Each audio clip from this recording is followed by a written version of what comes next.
give it up for GEOFF MACKAY, everybody! Hey guys, how are you guys? Feeling good? Yeah. I'm glad to be here. I had a bit of a rough morning this morning. Someone in my house had, unbeknownst to me, set my toaster to the highest possible setting. And I started to think, why is this even an option? Who in the history of humanity has wanted a piece of charcoal for breakfast? Like in the design lab, these toast scientists have like the frost Eggo waffles, light toast, medium toast, and friggin' moon rock.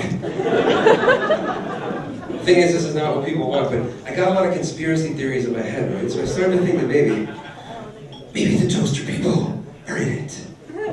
The smoke alarm people. Because my smoke alarm has never detected a real fire. Nor has anyone's I've ever known. This device over the years has just morphed into the incompetent chef detector. That's all it is, just beep, beep, beep, beep. Roommate's making strudels again, that's all that means. So my name is Jeff, spelled G-E-O-F-F. I guess my parents weren't hooked on phonics.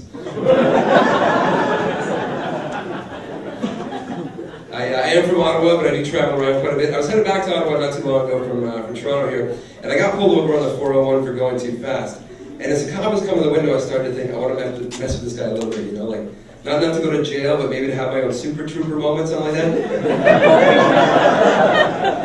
So I realized it's illegal to impersonate a person, but it's not illegal to impersonate an entire culture. So the cop comes to the window, he's like, hey there, fella, going a little fast, weren't you? You know how fast you were going? I'm like, yeah, I don't know, mate. Somewhere around 120, 130 kilometers an hour.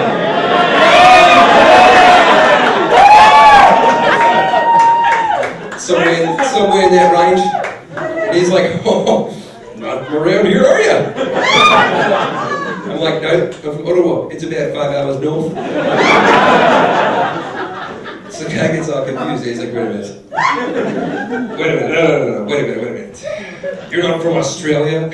I'm like, no, mate, never been there, my wife.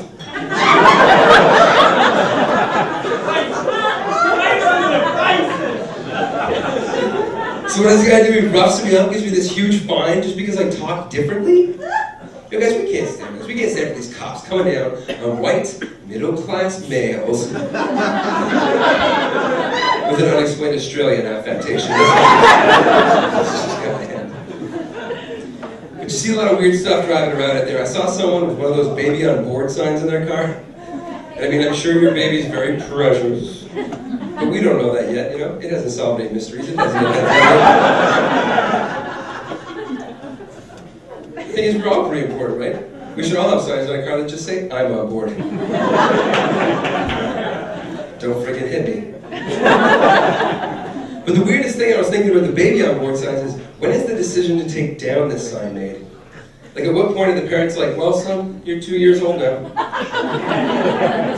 Time to die in a fiery wreck of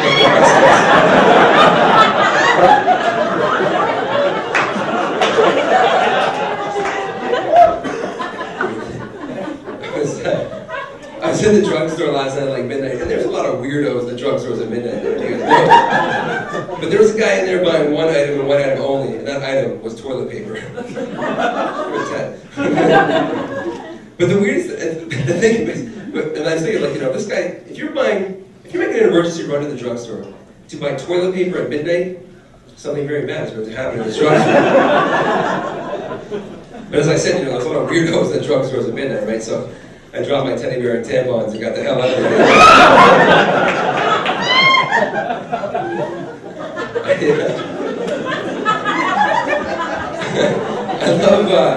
I love being in Toronto. Toronto's such a great city. You know, so much diversity. You got every type, every kind of people here. You know, and a lot of gay people, which is awesome. Like, and I think either you're born straight or you're born gay. You're born both, whatever it is. Maybe you got to figure it out. But you can't just willfully just change your sexual orientation just because you feel like it. Now, having said that, I did participate in an activity recently that really made me question things. And that activity was skydiving. Because I went skydiving for the first time. They don't just let anybody jump out of a plane without any training, right? The first time you go is what's called a tandem jump. And that's where they strap a dude to your back who's got a parachute strapped to his back. And he's done this a few times, he knows what he's doing. So I'm about to go up to 12,000 feet in the air and jump out of this plane, so needless to say, I'm a little bit emotionally vulnerable at this point. So when we get up to the altitude, and out of nowhere, this guy just comes and just straps himself on my back. Like really tight too. And now I'm 12,000 feet in the air, and I've never been this close, let alone strapped to another man in my whole life. So it's like a double weird thing going on. And then it doesn't get any better, because the guy starts saying stuff like, "Relax, Jeff. Everybody's nervous their first time."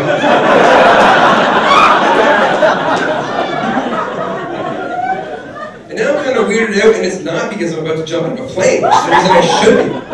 But without any more discussion, we jump out of this thing. It's amazing. We fly towards the earth like 200 kilometers an hour. You never felt so alive in your life. And then the guy pulls the chute, and it works. And that's when it gets really scary. Because you had not thought about this before, but now you have about 10 to 12 minutes of floating down to the ground majestically with this man on your back who just saved your life. And there is nowhere to go and no distractions in the air. You think an elevator is awkward? Next time you're in an elevator, the stranger, strap yourselves together. Hit the pause button and start playing some Marvin Gaye. That's pretty much what this is like for 12 minutes. And then it doesn't get any better because the guy starts getting romantic. He starts going like, "Hey Jeff, check out the gorgeous countryside in this altitude. Isn't the sun coming over the hills just magnificent?" I'm like, somebody shoot a friggin' hole in this parachute. It's getting just a little weird for me right now. But you know, we landed, it was awesome. And you know, people ask me, like, how was skydiving? I'm like, well, going up in that plane, that was the most nerve-wracking thing I've ever done in my life. And jumping out, that was the most exciting thing. And the landing was fabulous! If you guys want to save some money and some car insurance, come and see me after the show and pick up one of these signs right here. Thank you guys so much. Enjoy the rest of the day.